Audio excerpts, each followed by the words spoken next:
शशि थरूर ने अब आपातकाल पर कांग्रेस को घेरा, कहा अनुशासन और व्यवस्था के नाम पर की गई क्रूरता।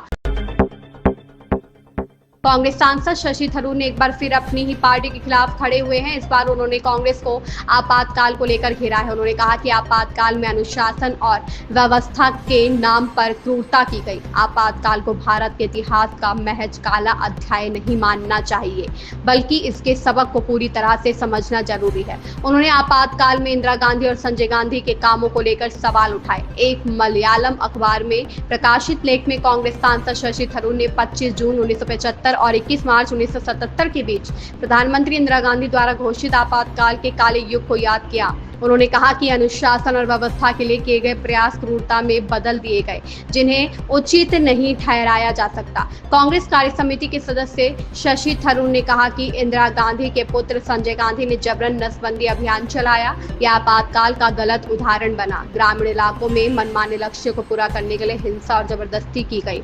नई दिल्ली जैसे शहरों में झुग्गियों को बेरहमी से ध्वस्त कर दिया गया और उन्हें साफ कर दिया गया। हजारों लोग बेघर हो गए, उनके कल्याण पर ध्यान नहीं दिया गया। उन्होंने कहा कि लोकतंत्र को हल्के में नहीं लिया जाना चाहिए। यह एक बहुमूल्य विरासत है जिसे निरंतर पोषित और संरक्षित किया जाना चाहिए।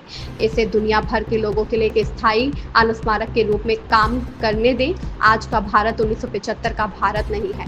उन्होंने कहा कि हम अधिक आत्मविश्वासी, अधिक विकसित और कई मायनों में अधिक मजबूत लोकतंत्र हैं। फिर भी आपातकाल के सबक अभी भी चिंताजनक रूप से प्रासंगिक है।